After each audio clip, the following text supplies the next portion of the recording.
Hi, beautiful people. Welcome again to Didi's Diary. It's your girl, Didi. And today I'll be sharing something close to my heart, something very, very important to me. And please pay attention and listen because there's lesson to learn at the end of my video. So I remember one of this December, during one of our food drive, that I asked some of the beneficiaries to say something about me and to look at me from head to toe and say few things, something that they observed about me. And like almost three of them said the same thing. But one woman stood up and she said, she looking at me, she saw a girl who has gone through a lot of hardship in the past and is trying to help people who is in the same position that she was. And guess what? That woman was right. She might not know how deep the pain, the hardship was, but she was actually right. That woman has no idea how deep that story goes. But sometimes people can see through your scars even when you're smiling. Your pain will not go away, but you can transform it into purpose. Some people are born with silver spoon, golden spoon, even wooden spoon. But guess what? In my own case, I was born without any of the spoons.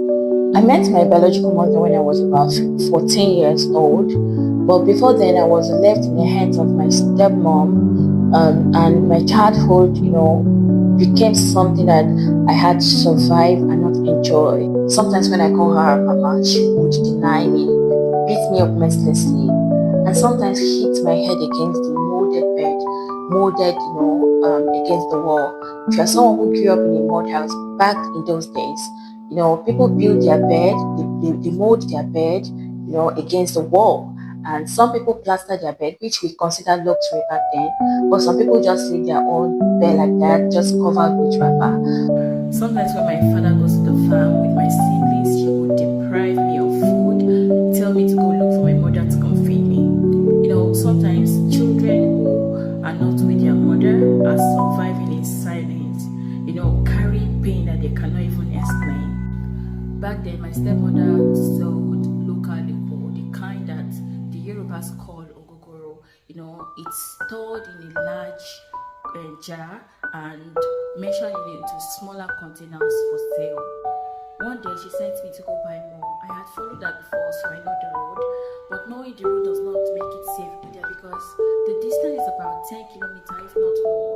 I had to walk through the forest, through the cocoa farm all by myself. I wasn't even 9 years old then. I wasn't even 8 years. I wasn't even 8 years because I can remember I was still very, very young. You won't believe what happened on my way back. You won't believe what happened. How God divinely rescued me from something that could have taken me. There are some experiences that does not fade away, that does not go away, that you can never forget, no matter how young you were when they happen. Sometimes it returns in dreams, in flashes, or like in silence. Childhood trauma or pain does not fade in time. It waits healing. A woman of God once told me to heal before I bring my story out to the world. But I told her I healed a long time ago. I have worked through pain, I have embraced forgiveness, and I have experienced grace and mercy of God. I've come to realize that when God preserves you, it's because your story is not finished. And living to tell this testimony today, I owe God.